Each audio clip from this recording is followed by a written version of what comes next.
que es el primer domingo del año 2025.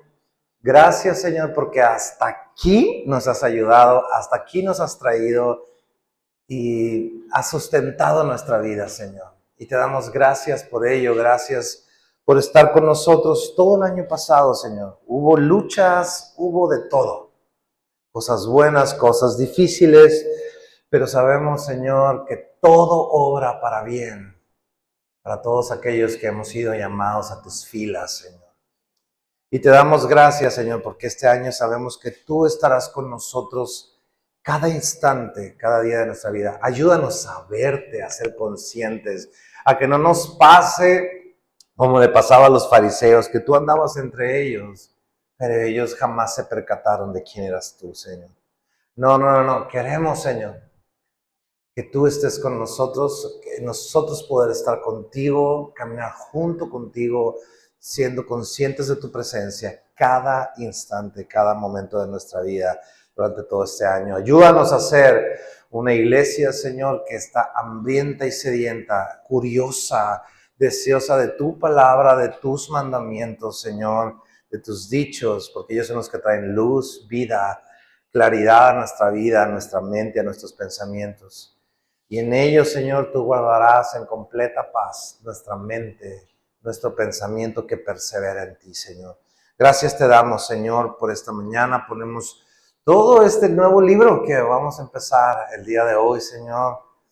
Y te pedimos que nos hables, que nos retes, que nos incomodes, que rompas las estructuras que hemos traído que son incorrectas, pero que sanes también las heridas que se nos han hecho o alguien nos ha hecho o nosotros mismos nos hemos creado, Señor. Sánanos.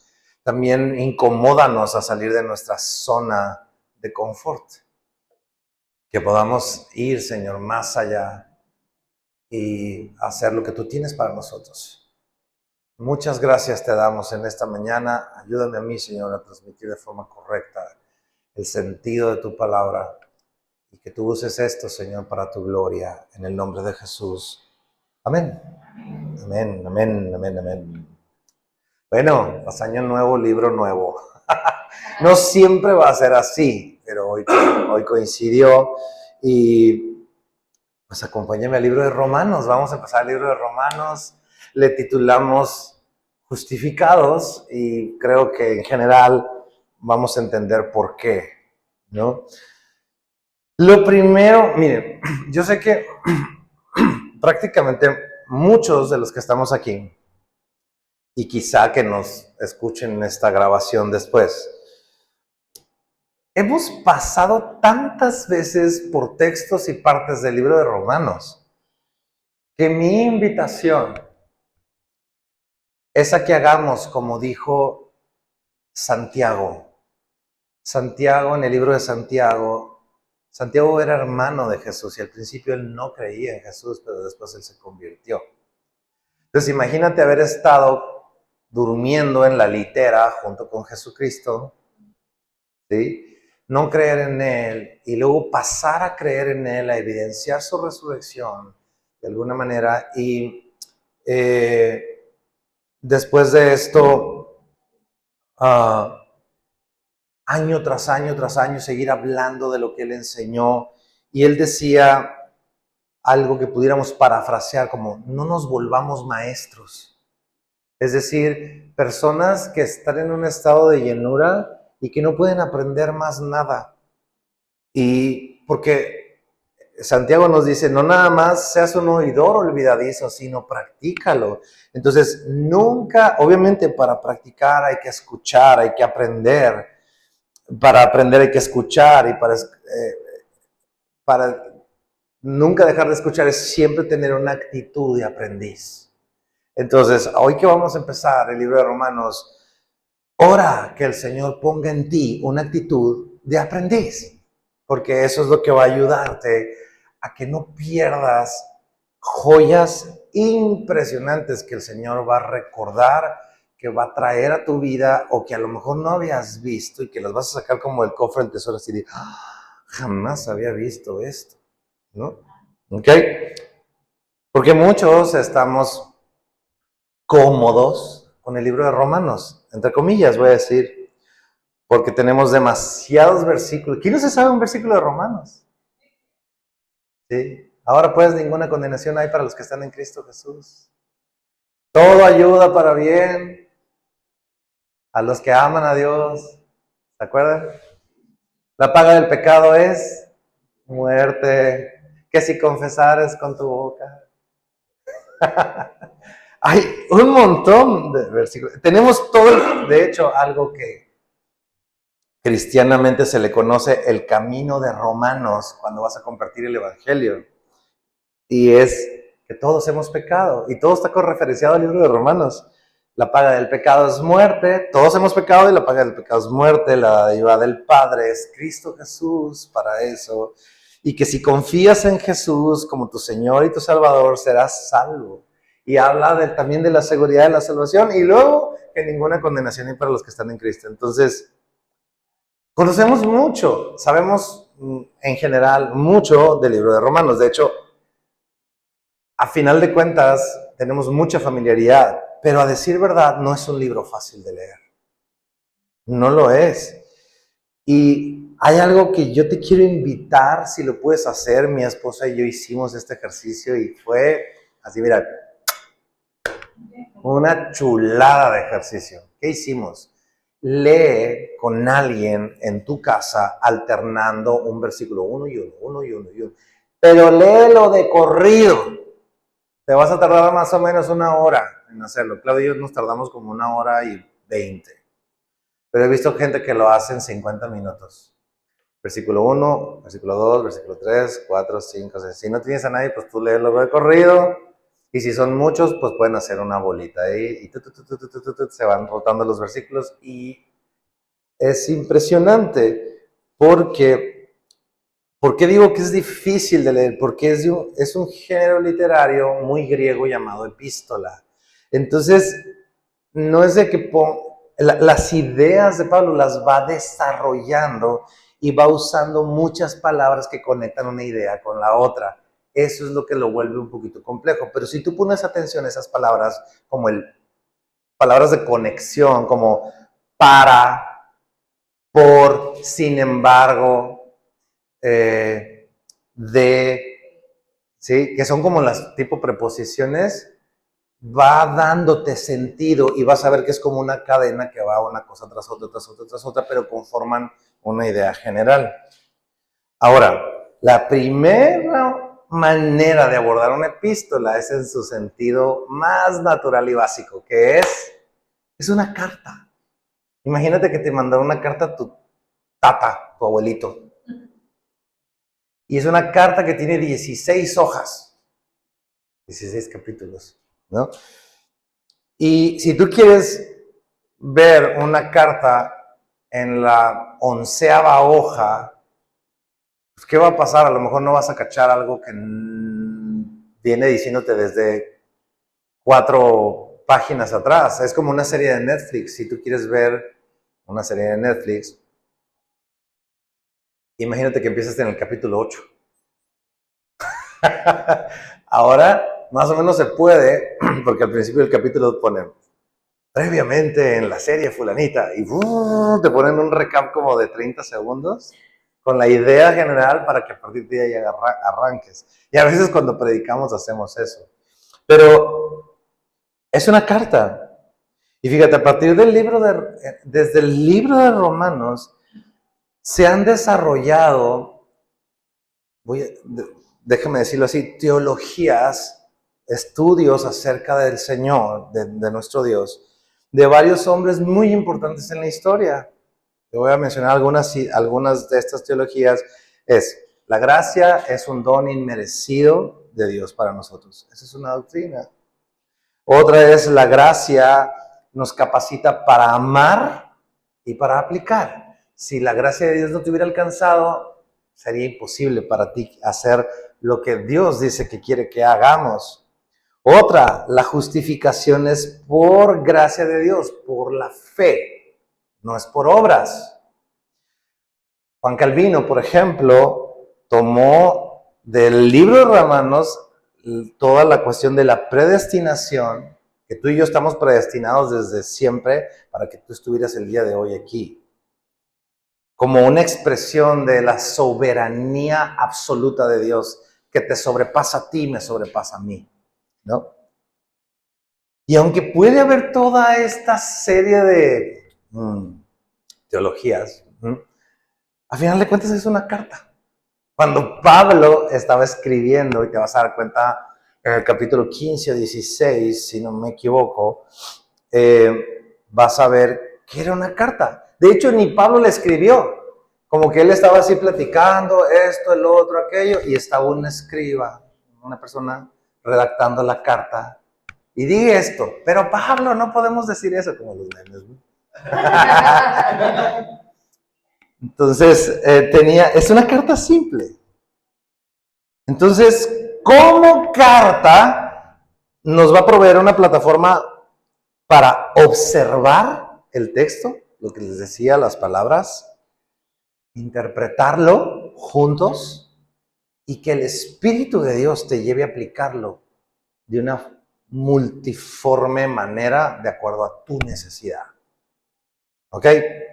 Ahora, para que tenga estructura, porque esto muchas veces es muy útil a la hora que tú lees o rumeas de manera personal, te doy una estructura.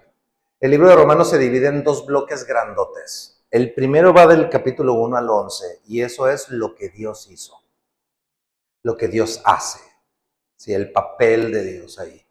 Y del capítulo 12 al 16 es tu respuesta a lo que Dios hizo como humanidad.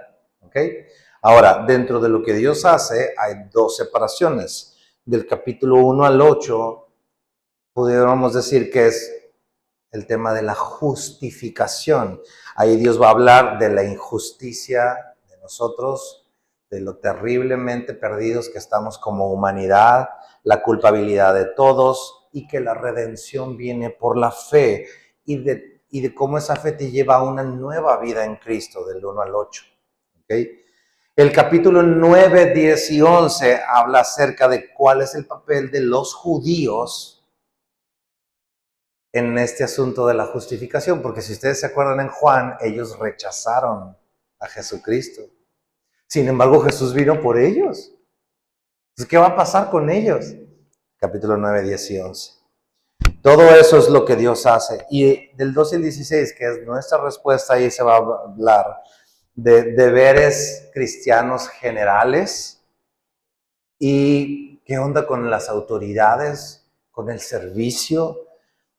Y todo esto como en un paraguas, así, con una cobertura del amor sin fingimiento, el amor no fingido, ¿no? El amor que no es de cajita. Toma, te amo. Y pues, sin fingimiento, con fingimiento, ¿no?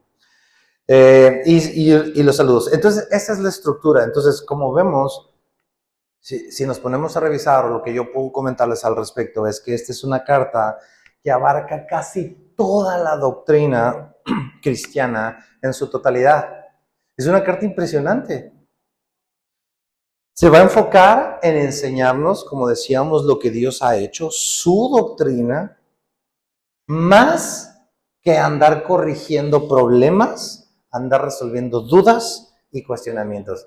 La epístola de Corintios, Efesios también se parece un poco a Romanos, pero Gálatas, Timoteo es cuando vaya esto, el otro, sobre este tema les quiero decir que es resolviendo dudas, problemas, etc. Pero aquí Pablo, como que él quería repeinar de nuevo la doctrina cristiana para la iglesia que estaba en Roma. Es muy curioso porque si tú te pones a revisar el libro de los Hechos, dice que estaban en el Pentecostés, ¿se acuerdan? Que estaban reunidos, vino el Espíritu Santo sobre todos ellos y empezaron a hablar en otras lenguas. Y dice que allí había varones judíos de Roma. Textualmente dice. Obviamente en el Pentecostés, ¿se acuerdan? Se levanta Pedro y les predica. Y después de su primer predicación se salvan miles, y dentro de los cuales estaban estos varones judíos de Roma. Entonces ellos dicen, hermanos míos, ¿qué haremos? Y Pablo les dice, arrepiéntanse, bautícense. ¿Qué significa esto? Se convirtieron a la fe cristiana. Pero como todo viajero de vacaciones que andaba en Israel, se tiene que regresar a Roma. Entonces, nadie sabe en qué momento la iglesia de Roma empezó. Cuando Pablo les redacta esta carta, la iglesia de Roma ya era. ¿Ok? Ya era. Entonces, sin embargo, en su intención, y lo puedes ver casi al final de Romanos, te vas a dar cuenta que Pablo les manda esta carta para recordarles, les dice, yo ya sé que ustedes ya saben esto. Entonces quiere decir que alguien les enseñó, ¿no? Pero les dice, pero se las mando como para dejarlo en claro, porque tengo intenciones de ir hasta España. O sea, y si ustedes se acuerdan de geografía de primaria, hasta el mar Mediterráneo, hasta la bota de Italia, ¿se acuerdan? Y acá abajo está África, acá está Israel. Entonces de repente dice, como que si Pablo pudiéramos estimar, decía que él pudiera haber dicho, voy a usar Roma como una ciudad clave, como un pin así, para de ahí empezar a expandir el evangelio por toda Europa, porque su intención era llegar hasta España, ¿no? Entonces, como iba a ser una iglesia eje, era muy parecido a lo que sucedió con la iglesia de Antioquía. La iglesia de Antioquía fue un eje de donde salieron misioneros y se expandió la palabra. Entonces dijo, lo voy a hacer por acá también, en Roma. Y entonces, la carta de los romanos abarca casi toda la doctrina. Hay solo un tema que es muy poquito, no se abunda mucho, es acerca del arrebatamiento, de la segunda venida de Cristo, ¿no? Pero en general abarca prácticamente todo.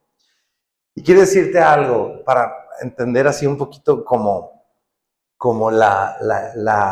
el impacto que puede tener en una persona, en un ser humano como tú y como yo. Hace muchos años existió una persona llamada San Agustín de Hipona, y él no era creyente. Y mira esta narración de esta anécdota de Agustín de Hipona. Dice, en el verano del año 386, o sea, casi al principio, dice, un joven lloraba en el patio de un amigo. Él sabía que su vida de pecado y rebelión contra Dios lo dejaba sintiéndose muerto y vacío, pero no podía encontrar las fuerzas para hacer una decisión final por Cristo Jesús. No sé si te parece a ti, pero este es un caso típico de muchas personas que no saben si decidirse o no decidirse, ¿no? Dice, mientras estaba sentado, él escuchó a unos niños jugando un juego y gritaban entre sí estas palabras: toma y lee, toma y lee, toma y lee, toma y lee. Pensando que Dios tenía un mensaje para él a través de las palabras de los niños, tomó una voluta que estaba tirada cerca y la abrió y empezó a leer. Y fíjate lo que empezó a leer.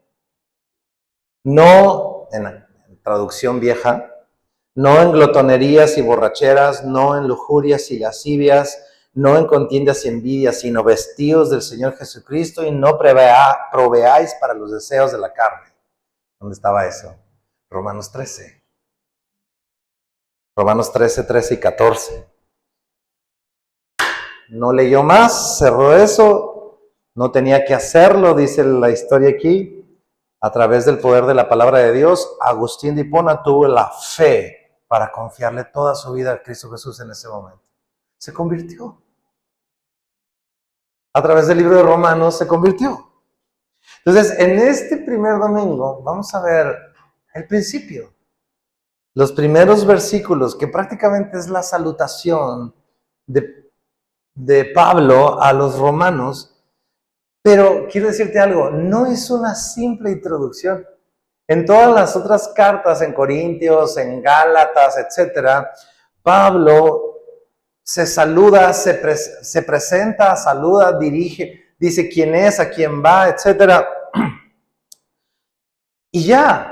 Pero en esta carta dedicó un bloque entero que, si lo vemos, es un resumen súper condensado de todo lo que va a decir el libro de Romanos.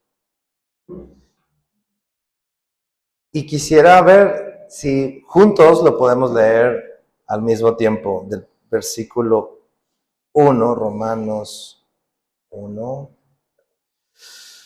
Del versículo 1, listos, lo leemos juntos. Dice, Pablo, siervo de Jesucristo, llamado a ser apóstol, apartado para el evangelio de Dios, que él había prometido antes de sus profetas en las santas escrituras, acerca de su Hijo, nuestro Señor Jesucristo, que era del linaje de David según la carne, que fue declarado Hijo de Dios con poder según el Espíritu de santidad, por la resurrección de entre los muertos, y por quien recibimos la gracia y el apostolado para la obediencia a la fe en todas las naciones, por amor de su nombre, entre las cuales estáis también vosotros llamados a ser de Jesucristo. A todos los que estáis en Roma, amados de Dios, llamados a ser santos, gracia y paz a vosotros de Dios nuestro Padre y del Señor Jesucristo. Si te fijas, en estos versículos está hablando de servicio a Cristo, está hablando de ser apóstol, de ser apartado, de cómo los profetas habían externado esa promesa del Señor y que había quedado escrito. Es todo un tema eso.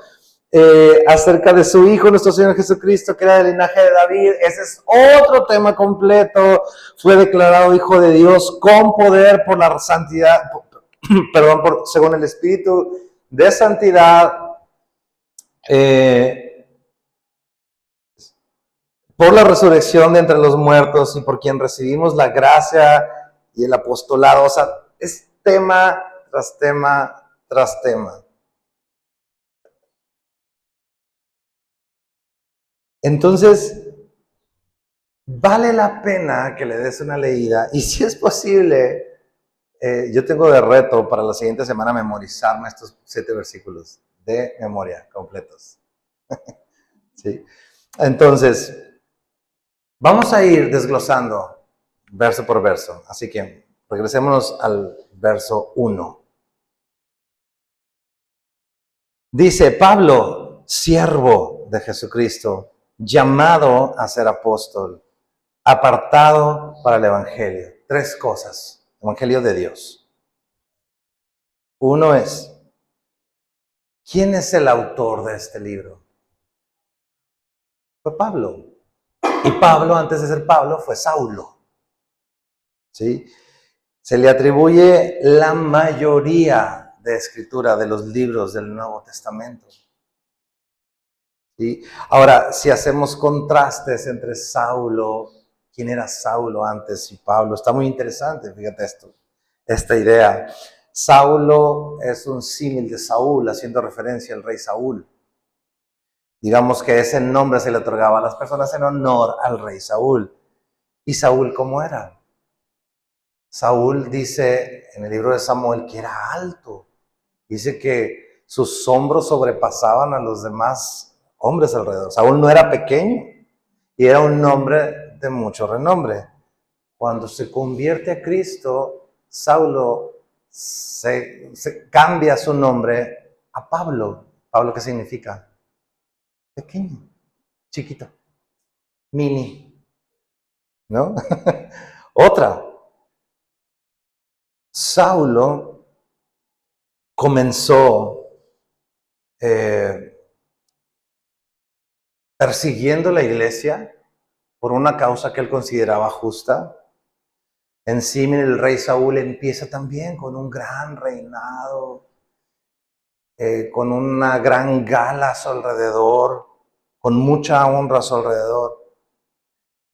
Y Saulo, que comienza persiguiendo la iglesia, termina como Pablo, y la manera en la que comienza, en contraste a como comenzó siendo Saulo, comienza Pablo siendo siervo, ¿no? Y luego el rey Saúl termina su reinado de una manera trágica, en desobediencia, rebeldía, siendo desechado por Dios. Pero Pablo, siendo pequeño, habiendo empezado como siervo, termina dejando un precedente impresionante. Prácticamente Dios usó su vida para definir literalmente o prácticamente la doctrina de nuestra fe y dejarla por escrito como un referente y un eje para toda la iglesia primitiva hasta el día de hoy. Y tú y yo seguimos aprendiendo de cómo Dios lo usó. Pablo, en símil con el rey Saúl. Qué impresión.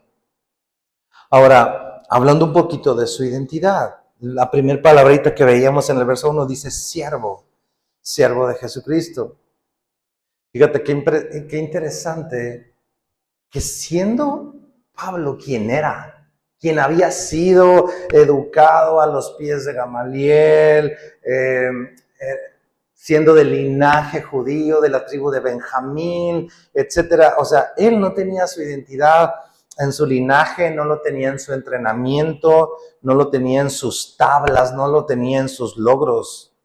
Este hombre tenía su identidad en la absoluta obediencia a su servicio a Dios. Ahí estaba su identidad. Pablo se sabía siervo, se sabía esclavo por amor. Era muy impresionante que él dirigiera una carta a los romanos llamándose yo soy siervo.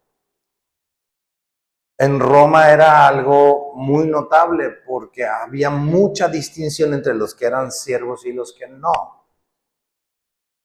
Pero básicamente la servidumbre en Roma era sinónimo de esclavitud. Entonces, Pablo empieza diciendo yo soy siervo y reemplaza la palabra siervo por esclavo. Soy esclavo de Jesucristo. Y yo te pregunto a ti, ¿de qué eres esclavo? ¿De quién eres esclavo tú? Y tú puedes decirme, no, pero ¿cómo? Si somos llamados a ser libres. Te tengo una noticia. Nosotros tenemos la utopía de querer ser libres. Pero muchas veces perseguimos una libertad de la cual después nos volvemos esclavos. Te esclavizas a ello. Es como la persona que de repente quiere ser muy exitoso en su trabajo y eso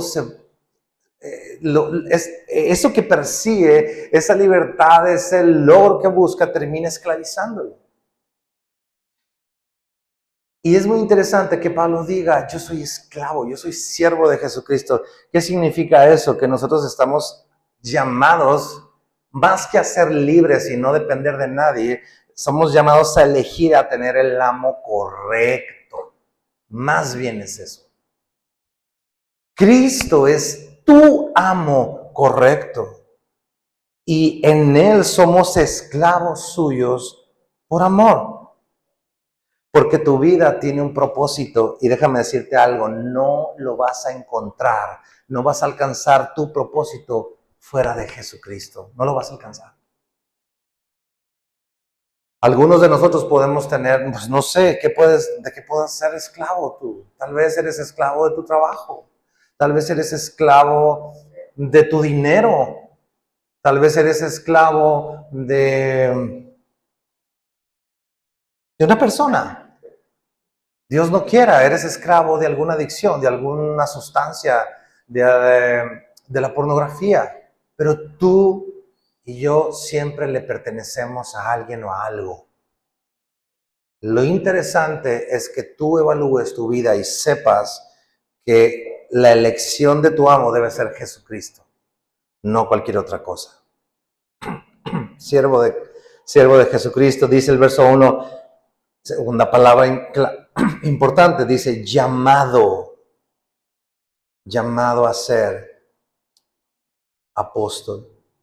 Y esto de llamado es hablar de su vocación, ¿no? Su llamado era primeramente, pues vamos a separarlo en tres vocaciones. Primariamente era Cristo dándose a conocer a él. Y ustedes se acuerdan en el libro de los Hechos, él va en el camino a Damasco a perseguir la iglesia y Cristo se le aparece.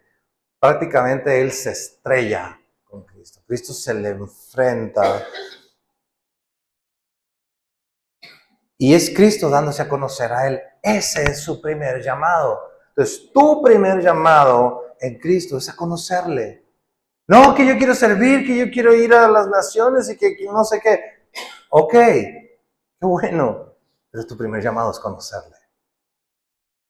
Me impresionó cuando estudiaba en el instituto y pues yo muy digno ahí, rápido a poner todas mis tareas y cumplir. Y un maestro dice, para tu tren. Si tú estás aquí, no porque vayas a aprender para hacer. Estás aquí porque el Señor te trajo, porque quiere que lo conozcas más profundamente. Por eso te abrió la agenda, la oportunidad y la posibilidad. Y para mí fue un cachetadón. Porque el primer llamado que tenemos tú y yo es a conocerlo. Segunda vocación o segundo llamado que tuvo Pablo, y lo tenía bien claro en 1 Corintios 15:8. Fíjate esto. Él tiene claro que su segundo llamado es ser apóstol, y apóstol es ser enviado. Mira cómo dice 1 Corintios 15:8, dice como un abortivo, dice, y al último de todos, como a un abortivo, me apareció a mí, porque yo soy el más pequeño de los apóstoles, que no soy digno de ser llamado apóstol, porque perseguía la iglesia de Dios. Pero por la gracia de Dios soy lo que soy. Y su gracia no ha sido en vano para conmigo. Antes he trabajado más que todos ellos, pero no yo, sino la gracia de Dios conmigo. Lo tiene claro. Pero había un requisito para ser apóstol, según el consenso inicial. Está en Hechos 1, del 21 al 22. Fíjate esto, qué interesante. Están los apóstoles designando al reemplazo de Judas Iscariote. Y mire el requisito que era. Dice, es necesario pues que de estos hombres que han estado, aquí vienen los requisitos, que han estado junto con nosotros todo el tiempo que el Señor Jesús entraba y salía entre nosotros, comenzando desde el bautismo de Juan hasta el día en que de entre nosotros fue recibido arriba, uno se ha hecho testigo con nosotros de su resurrección. Tenía que ser testigo de Cristo resucitado. Ese era el requisito. ¿Apóstol de Jesucristo? Sí, ok. ¿Lo viste resucitado? Sí. Ok. Y tú dices, bueno, pero Pablo no le tocó. ¿Cómo que no? Sí le tocó en el camino a Damasco. Jesús mismo se le apareció y le dijo, ¿a quién persigues? Yo soy Jesús, a quien tú persigues. Entonces él fue testigo, ¿no? Era necesario ser testigo de su resurrección. Ahora, hoy en día, porque oímos ese término de apóstol, enviado, de apóstol, perdón, y bueno, podemos decir muchas cosas acerca de quién es apóstol y quién no. Lo real es que Dios sigue enviando gente, y en ese sentido, pues somos enviados, o podemos decir que somos apóstoles. Pero realmente ese apostolado al que se referían los discípulos es a esa autoridad apostólica para ser el fundamento de su doctrina. ¿Y quiénes fueron los que escribieron prácticamente el Nuevo Testamento? Pedro, Juan, Pablo, Santiago, que estuvieron con Jesús, que durmieron, que comieron chilaquiles con Jesús, ¿sí? Y hoy Dios sigue enviando y te va a enviar a ti a hacer lo que Dios ponga, lo que Dios disponga. Pero bueno, ese era el llamado. Él estaba consciente de eso. Y en tercer lugar, era un llamado a predicar el Evangelio de Dios. Si regresamos a Romanos 1:1, dice el versículo, apartado para el Evangelio de Dios. Es decir, llamado a ser apóstol, pero para llevar el Evangelio. Y ese Evangelio es un Evangelio de Dios. Fíjate esto, el Evangelio El evangelio para ti, para mí, no es acerca de Dios, sino es de Él. Él diseñó el evangelio. Quiere decir que esto del evangelio en realidad no fue una ocurrencia de la iglesia, sino en realidad fue idea de Dios desde el principio. Y él, Pablo, solo recibió la encomienda de transmitir ese mensaje. ¿Ok? Luego, en esa misma parte que decíamos apartado para el evangelio, esto de apartado es, pudiéramos decir, desde el punto de vista de Pablo, ya vimos su vocación, ya vimos su llamado, ahora es su renuncia. ¿Y qué es esto de la renuncia? Mira, cuando tú eres consagrado a Dios, en lo que sea que el Señor te ponga, para empezar, para estar con Él, es importante a quién y a qué le estás diciendo que sí. Sí, Señor, te quiero a ti. Sí, quiero tu palabra, tu evangelio, tu mensaje. Pero a veces, o dicho de alguna manera, es más fuerte a qué le vas a decir que no cuando Él te consagra. Desde ese momento que tú le dices sí, al momento de decirle que sí, tú le estás diciendo que no a toda una serie de cosas. Y en el caso de Pablo, le estaba diciendo no a muchas cosas en su historia. Le estaba diciendo no a su pedigrí, le estaba diciendo no a su linaje, no importa mi preparación, no importan mis credenciales, mi nacionalidad, mi ascendencia judía, nada. Le estoy diciendo no a todo eso, porque le estoy diciendo sí a Cristo. Es bien interesante que Saulo, él se consideraba como judío, apartado de los gentiles, es decir, de los que no eran judíos, pues. Apartado de ellos. Es que yo soy Saulo de Tarso, con toda la formación que él tenía. Y cuando él se convierte a Jesucristo, él se considera apartado para los gentiles, completamente opuesto. Y no nada más para algunos gentiles, sino para la mayor cantidad de gentiles posible.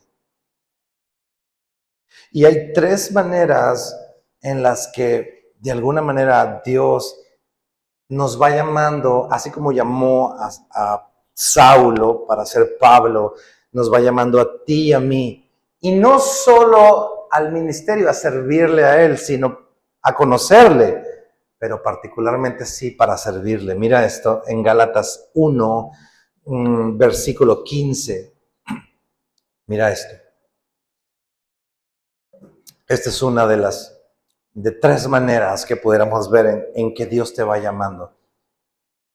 Dice Gálatas 1:15, pero cuando agradó a Dios, me apartó desde el vientre de mi madre y me llamó por su gracia. Y así te llama el Señor a ti, desde el vientre de tu mamá.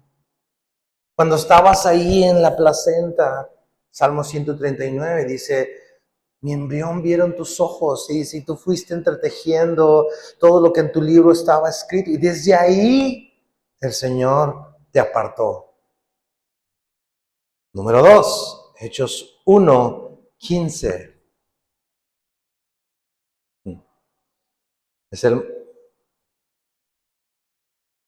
Dice, el Señor le dijo, ve, porque instrumento escogido me es para, ahí está el propósito, llevar mi nombre en presencia de los gentiles y de reyes y de los hijos de Israel. Lo que les decía ahorita, pasó de estar apartado de los gentiles, Fúshila, a estar, apartado de los gentiles, porque yo soy linaje judío, uyuyuy, a ser apartado para los gentiles, para ir a los gentiles. Es el verso que acabamos de leer. Y luego mira esto. Hechos 13, del 1 al 2. Dice, había entonces en la iglesia que estaba en Antioquía, la que les decía ahorita, profetas y maestros. Dice Bernabé, ¿quiénes eran? Bernabé, Simón el que se llamaba Níger, Lucio de Cirene, Manaén, el que se había criado junto con Herodes el tetrarca, y Saulo, ahí andaba en la congre, ministrando estos al Señor y ayunando. Dijo el Espíritu Santo, hey, como si fuera otro cuate que está ahí.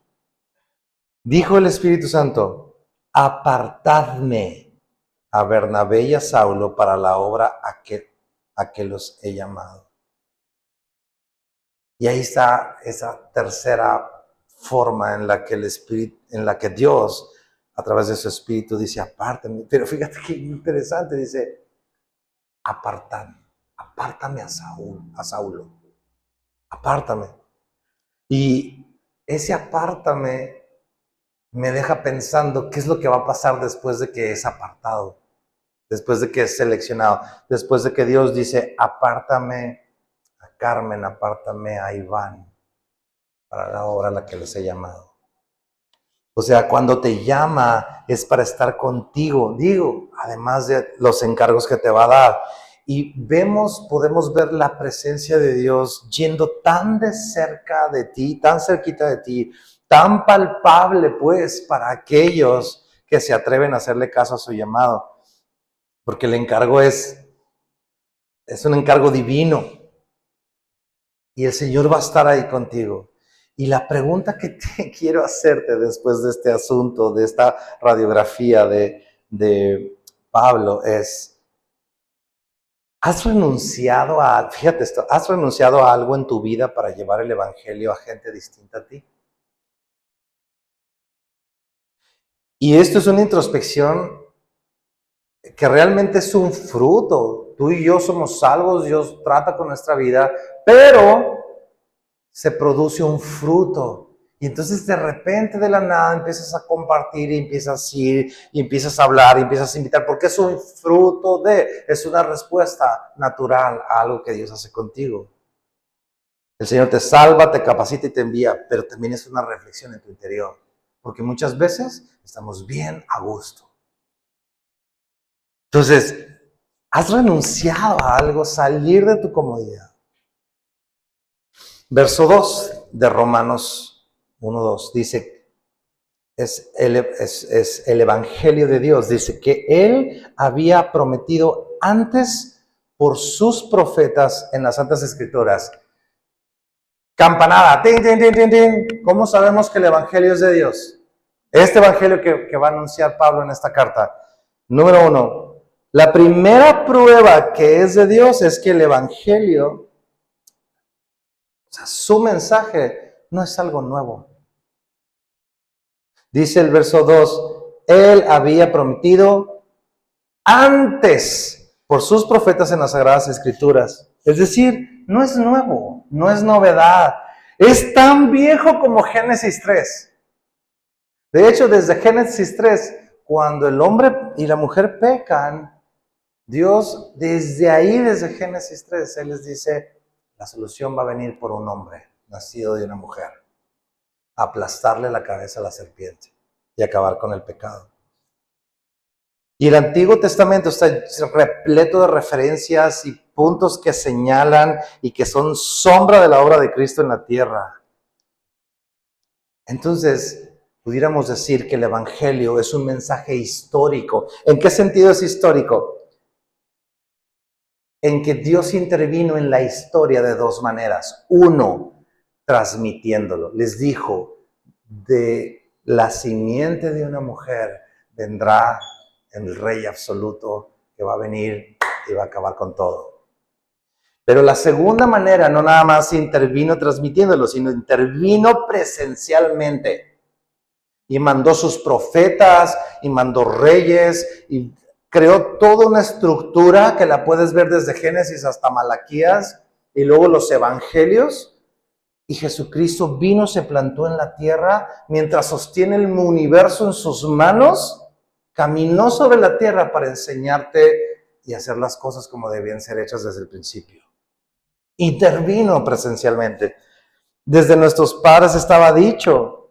Y mira, cuando Dios le dice a Adán y a Eva, pasan muchos años, pasa un diluvio, se acaba la humanidad prácticamente casi entera, nomás quedan Noé, sus hijos, pasan generaciones y de la nada Dios escoge, elige a Abraham. ¿Me traes el cable, Tom? Elige a Abraham y le dice a Abraham, de tu simiente y de tu descendencia voy a bendecir a todas las familias de la tierra. Es el mismo mensaje. ¿Nos damos cuenta? Es el mismo mensaje. Dios le dice a Abraham, de tu simiente voy a bendecir a todas las familias de la tierra. Así sabe.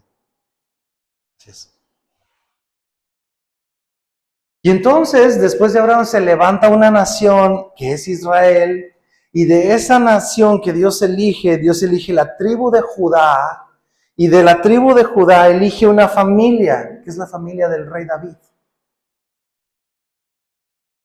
Y a través del rey David les dice, va a venir el rey que se va a sentar en tu trono de forma definitiva y de forma eterna. Y por una historia de alrededor de unos 2000 años, viene diciendo lo mismo hasta que llega Pablo al momento de los romanos. ¿Y cuál es el mensaje? El mensaje es su hijo amado, que viene a entregarse por ti para pagar el precio de tus pecados que tú no podías pagar. Entonces no es algo nuevo, no es así como que, miren, aquí me saqué la última Coca-Cola del desierto, ¿no? De hecho, esto nos lleva a un dicho que tenemos, que promoveremos como semilla, y es esto. Si es nuevo, no es bíblico. Lo que te enseñen, lo que te digan. Si es nuevo, no es bíblico.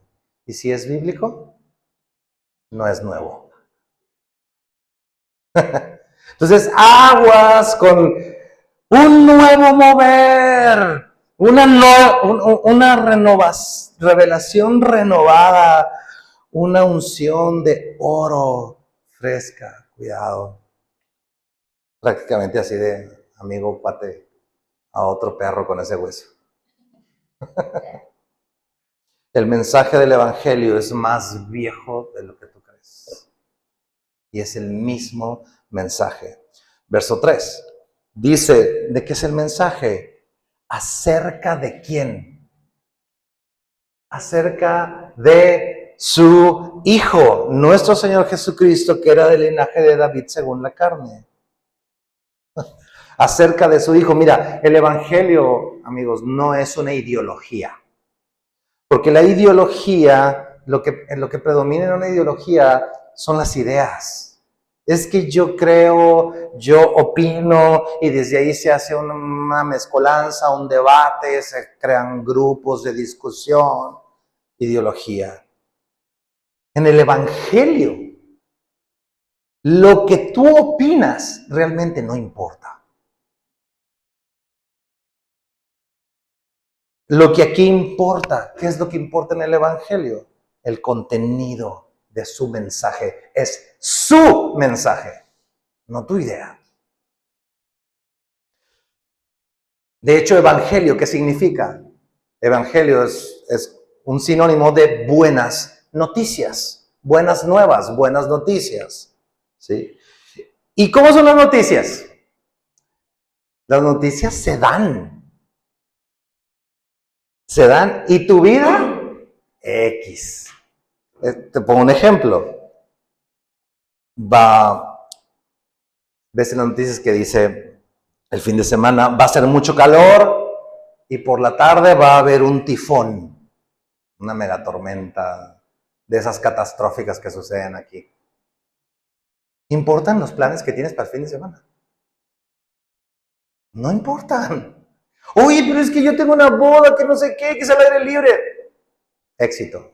Arregla lo que puedas. Porque la noticia se da. Y lo importante es el mensaje. ¿sí? Y esto no es denigrante para nosotros como humanidad, simplemente enfatiza que su mensaje es único y es sobre algo que Dios hizo por ti y por mí. Lo que opinemos puede ayudarnos o puede estorbarnos completamente. Puede complicarnos la existencia, pero el Evangelio solo anuncia lo que Dios hizo por ti y lo que hizo por mí. ¿Y cuál es el mensaje? Pues lo que veíamos ahorita, como lo del camino de Romanos, ¿no? Todos hemos pecado, la paga del pecado es muerte, la dádiva del Padre es Cristo Jesús, en Él somos salvos por gracia y tenemos seguridad de esa salvación. Y no hay ninguna condenación para los que estamos ahora en Cristo. Ese es el mensaje que predicamos. También, otra cosa importante es, el Evangelio no es algo que se viva. Y déjame explicarte esto, por favor. Podemos pensar, muchas veces podemos llegar a decir o meditar en nosotros mismos, es que esta persona no está viviendo el Evangelio. Y es entendible la idea, pero mira, déjame decirte esto, el Evangelio no es, ojo con esto, no es un conjunto de reglas que deban de ser guardadas por ti y por mí. No tiene nada que ver con lo que tú haces, con tu apariencia, con tus reglas, sino el Evangelio se trata de lo que Dios hizo por ti. Punto. El mensaje central del libro de Romanos, chicos, es: tú no puedes hacer nada por tu salvación. Es por fe, por lo que Él hizo, tú accedes a la vida eterna y a la nueva vida en Cristo. Y eso, mi querido amigo, no sé para ti, pero para mí me quita unas 500,000 toneladas de encima. Porque no tiene nada que ver con lo que yo pueda lograr hacer para ser salvo, para tener el visto bueno de Dios. De repente estamos bien cargados diciendo, tratando de llenarle el tanque de satisfacción a tu Padre Celestial. Pero déjame decirte, y te tengo una noticia, jamás lo vas a poder lograr, nunca. Entonces, deja de luchar con eso. Cuando Jesús fue bautizado, dice la Biblia que Él se abrió los cielos y se oyó la voz del Padre diciendo para todos: este es mi Hijo amado, este en quien tengo complacencia. Significa que el resto de la humanidad no complace en nada al Señor. Y tú dices, uy, pues entonces ya nos amolamos. Pues sí, de hecho estamos bien amolados. Noticia, estamos bien amolados. Pero en Cristo es que Dios omite todo eso que no le complace al Señor y te ve como una nueva criatura.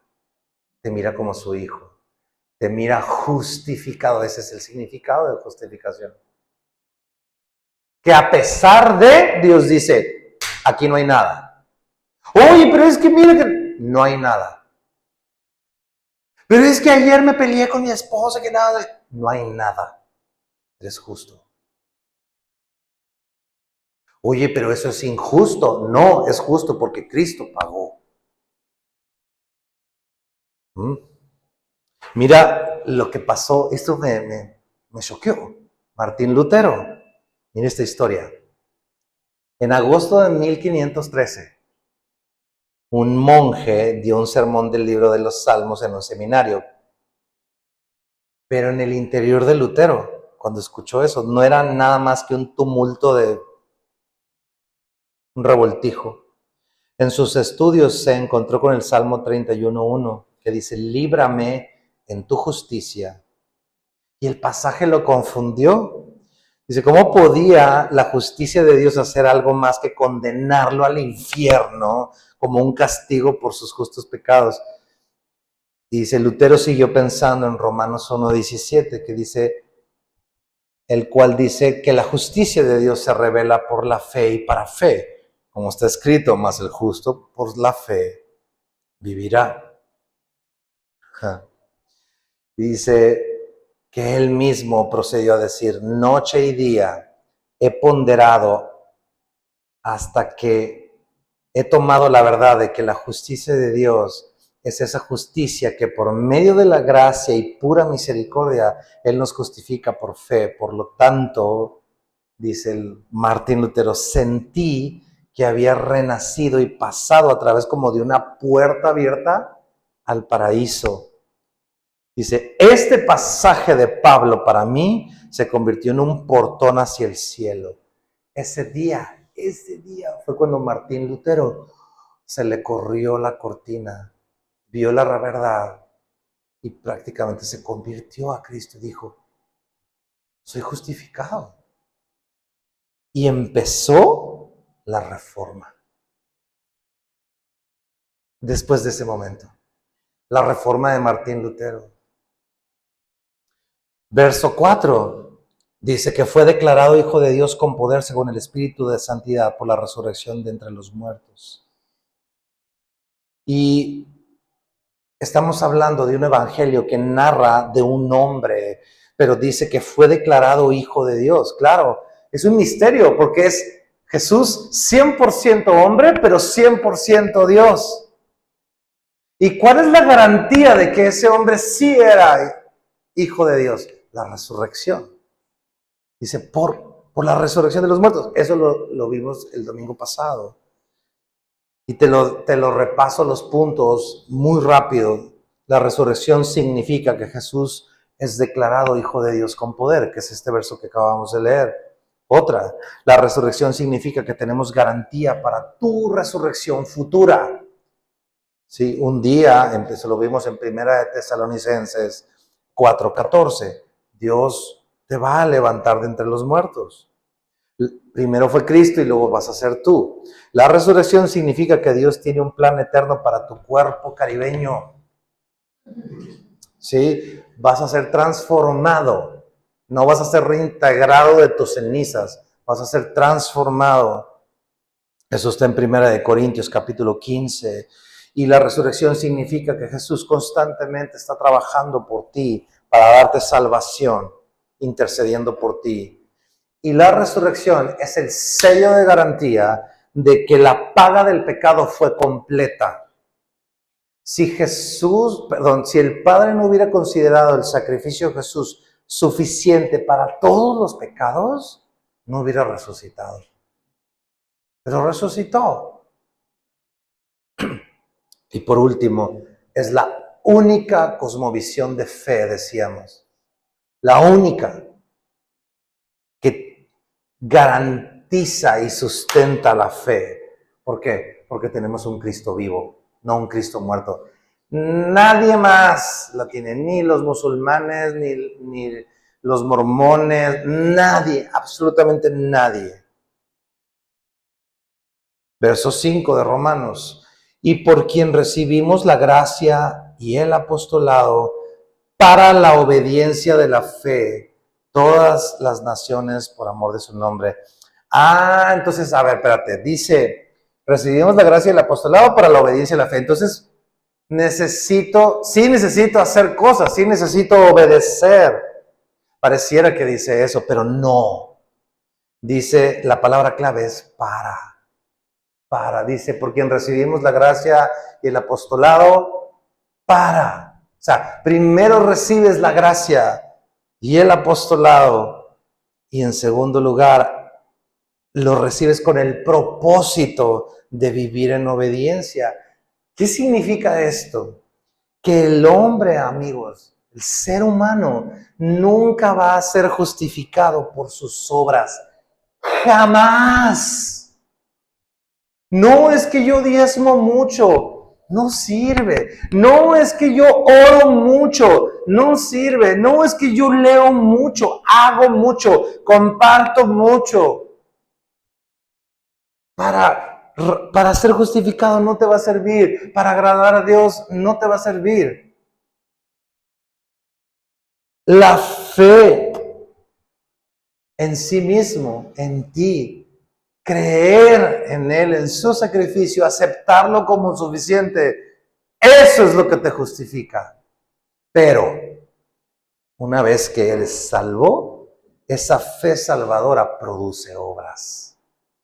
Porque cuando tú verdaderamente te entregas al Señor, hay un cambio. Porque dices, ¿cómo es posible que alguien haya pagado en mi lugar? Dios, me entrego a ti, ¿qué hago? Y entonces Dios te dice, eres justo, eres salvo, no necesitas hacer más nada, ya eres limpio, ya eres libre del pecado. Y entonces empiezan a surgir los frutos de obras para bien. Martín Lutero dijo después, años después, dijo, la fe sola salva, pero la fe que salva jamás viene sola. Dicho de otra manera, se te debe notar, amigo, se te debe notar. No, es que yo soy muy cristiano, amo a Dios, sí, yo me entrego. Sí, yo me entregué al Señor en 1995. Pues sí, pero traes un robadero por todos lados. Pues sí, pero traes un desorden con tu familia, con tus hijos, con tu esposo, con tu esposa. La obediencia entonces, planteado de esta manera, es por amor. No es una obediencia para salvación, es una obediencia por la salvación que Él ya te dio. ¿Me explico la diferencia? Verso 6, entre las cuales también estabais también vosotros llamados a ser de Jesucristo. A todos los que estáis en Roma, amados de Dios, llamados a ser santos, gracia y paz a vosotros de Dios nuestro Padre y del Señor Jesucristo. A ver, tenemos entonces, en conclusión, un evangelio que es de Dios en su origen, es idea de Dios. 2, es un evangelio acerca de su Hijo. Como alguna vez les mencioné, la Biblia no es un manual del fabricante del hombre, un manual de fabricante que hable acerca del hombre. En realidad se trata acerca de su Hijo, se trata acerca del Señor, de Dios. Es un evangelio cuya oferta para ti y para mí es gracia y paz. Por eso Pablo comienza diciéndoles estas palabras. Si tú te pones a revisar, en muchas cartas dice gracia y paz. ¿Por qué? Porque va en ese orden. Primero recibes la gracia y luego viene la paz. No hay paz en tu vida si no hay gracia de Dios en tu vida. Déjame plantearlo de otra manera. Si tu vida de fe está basada en tus esfuerzos en vez de en su gracia, no vas a tener una paz genuina.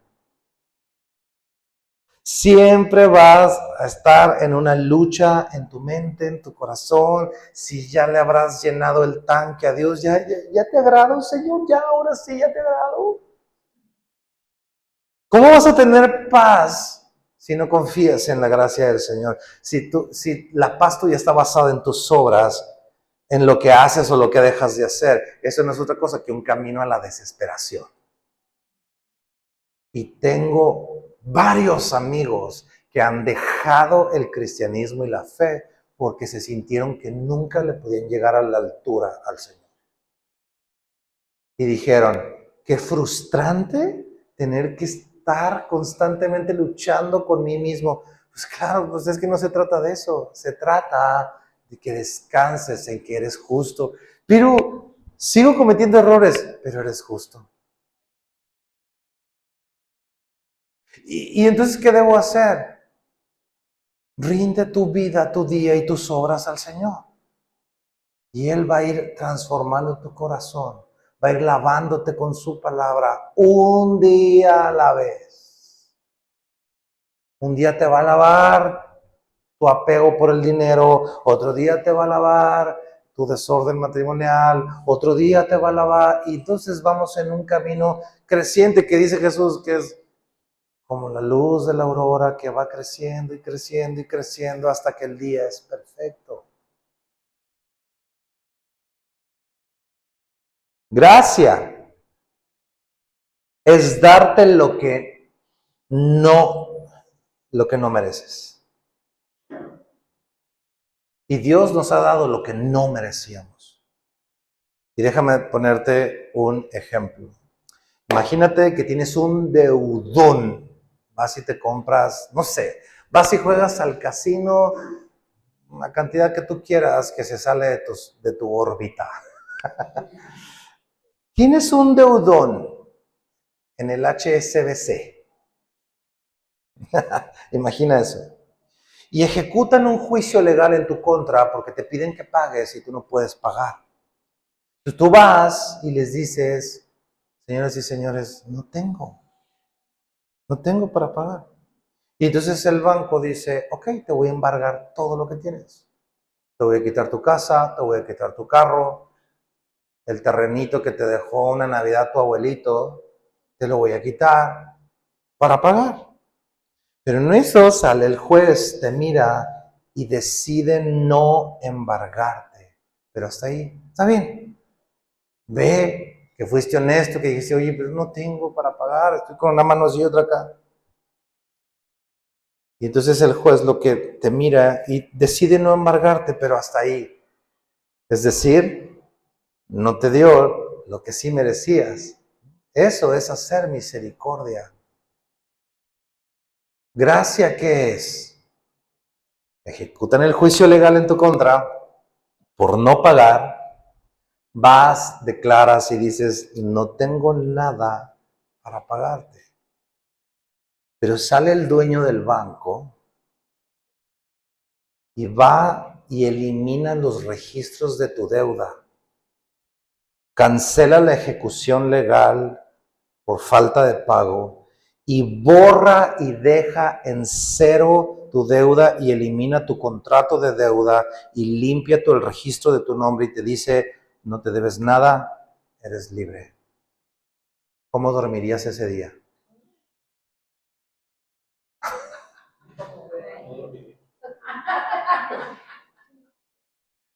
Esa es gracia. ¿Se nota la diferencia?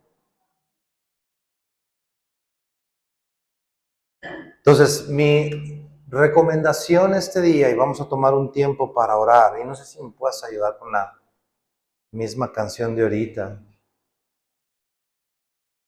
Cantarla una última vez antes de irnos a casa hoy. Pero la invitación es esta. No te vayas a tu casa hoy. No te vayas sin dejar de confiar en ti, en tus esfuerzos, en tus actos religiosos y empezar a poner tu confianza en Jesús.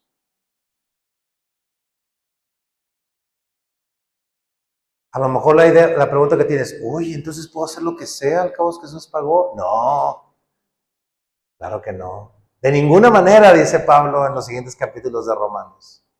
No vamos a hacer lo que se nos dé la gana. Seríamos incoherentes a la fe. Pero deja de luchar con ti mismo y con tu mente, de pensar que debes de comprar el amor y el favor de Dios para tu vida. Esa es la invitación. Sale, vamos a orar. Padre, gracias.